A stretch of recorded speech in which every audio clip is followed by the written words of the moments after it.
In 1997, Mexico launched the Progresa social program designed to help families in extremely poor conditions get better health services, more nutritious diets, and education for their children. The program would give households cash if they sent their children to school and if they underwent regular health checks. If one of these conditions failed, the cash transfer would stop. The program was a huge success, raising millions of Mexican families out of poverty.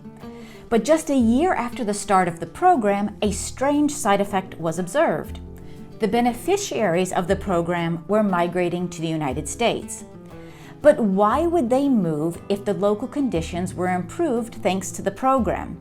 And can programs like these be designed to influence migration flows in the future? Hi, my name is Melissa Siegel. I'm a professor of migration studies, and this is a channel about all things migration.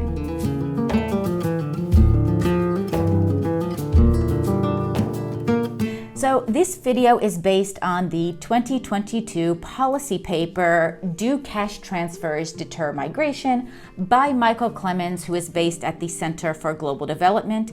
And you can also find a link to the paper in the description below. Now, there's been a lot of talk in the policy world on migration and development with the idea that if we just make things better in developing countries, or if we just develop areas in developing countries, then people won't migrate anymore.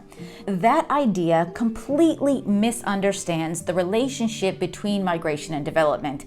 And you can see more videos on this on my channel that deal with the topic of migration and development and how it actually works together in practice. But what we know less about is how government or organizational interventions like cash transfer programs affect people's migration decision-making. So the Mexican Progresa program is an example of what is called a conditional cash transfer, or CCT for short. These programs give people in poor conditions cash if other conditions are met. So conditional cash transfers are a common tool to provide assistance to the poor, usually conditional on things like investment in human capital, such as school attendance or nutrition programs or clinic visits. And similar programs are in place all around the world, and some with similar migration effects. So if these conditional cash transfers lead to a better life for people, why do then people still move away? Wouldn't they want to stay in their local area if living conditions got better? Well, yes, they would. However, migration can lead to even better living conditions. As we've discussed in our video on the reasons why people do not migrate, some people simply don't have the means to cover the cost to migrate in the first place, even if they want to move. So a CCT program can actually give them money, or at least cover their basic needs, and in some case give them some flexibility to maybe take out a loan, which could be a little bit more risky. So apart from the short-term cash increase, there is another incentive for migration in the long term. So some conditional cash transfers require people to go to school or get additional education. And now, of course, that leads to a higher education level. This in turn leads to often higher expectations around earning and earning capacity. So with a higher level of education, people also want to be making more money and often have more expectations and aspirations for their futures. So the local economy might not offer jobs that meet those expectations. So leaving these educated beneficiaries to look for higher paying jobs elsewhere. So they migrate. So this explains the migration of so many Mexicans to the United States, even years after the Progresa program started. Now, of course, not only CCT programs can incentivize migration like this, or at least give the capability to migrate, but any sort of new cash influx can help to also facilitate such migration flows. So how can we know how CCTs can lead to migration, and how can CCTs be shaped to incentivize or disincentivize migration? So a lot hinges here on the conditions for the cash transfer. For cash transfers with conditions or with conditionality, there are two broad types of conditions. These are transfers conditional on investment and transfers conditional on presence or being present. So most CCTs are conditional on investment, meaning that beneficiary households need to make a type of long-term human capital investment to get the cash transfers. So think of things like required school attendance and regular health checks, like with the Mexican Progresa CCT. So such programs make international migration of benefiting households more likely, just as we explained. On the other hand, some CCTs are conditional on presence, meaning that they require the beneficiaries to be physically present in their current place of residence to receive the cash transfer.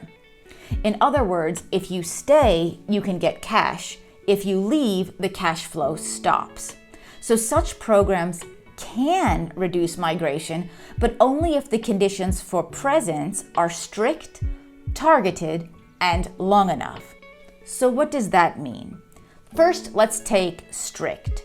Strict means that recipients' physical presence is a direct requirement and checked often, or the program should induce a sort of high-stakes commitment for the recipient to stay. So an example of this could be a competition for a startup grant where the winners have a strong incentive to stay and actually execute their business idea.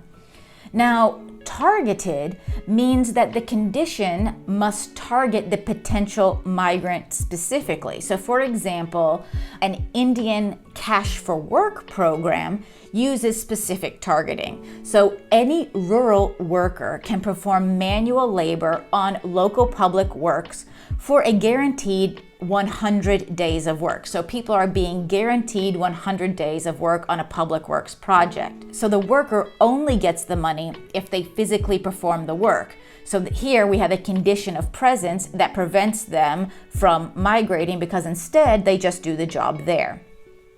In a similar Cash for Work program in Comoros, however, the household could choose themselves who in the household should do the work. So this was not specifically targeted at the most capable or the people who are maybe most likely to migrate. So these households often chose an older woman with little migration plans, maybe someone who was a bit less capable to do other things, so that other members of the household were free to migrate without cutting off the cash transfer.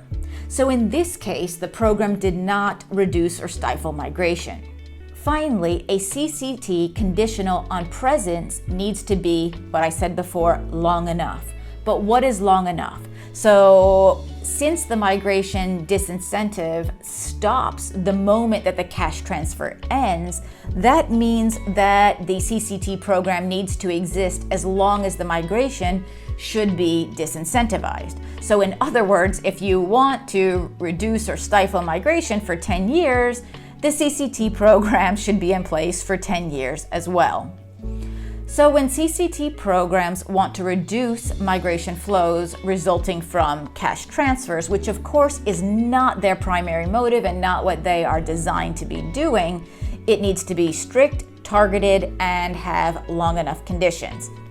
So what should also not be forgotten when designing CCTs is that there really needs to be continuous, rigorous impact evaluation of the migration effects. So while these rules that I've just mentioned before are kind of generally true in practice, in reality, we see that every situation is complex and often messy. So the actual effect of the CCT on migration needs to be studied on a case-by-case basis.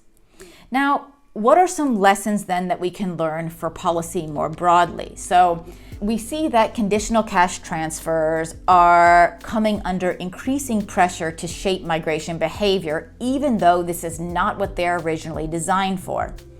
But how can they achieve this? So evidence suggests that conditions on investment are likely just to stimulate more migration, both in the short and the long term. But by contrast, Conditions on presence, if they are strict, targeted, and lengthy, are more likely to reduce the incentive to migrate.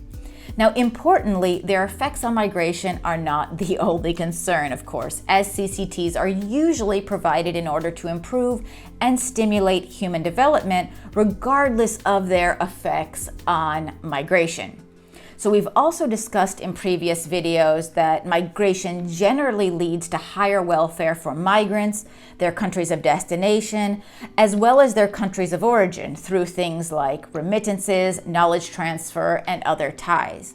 So the Mexican Progresa conditional cash transfer program also still exists today.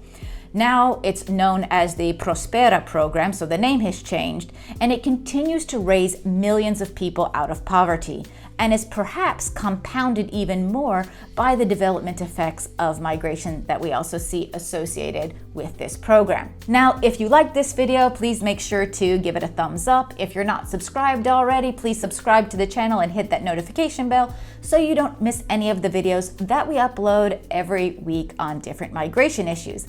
Please leave a comment down below. Let us know what you think about these programs. If you have examples also from other countries, from other situations, and let us know any other questions you also have about migration. And I do hope to see you next time. Bye-bye.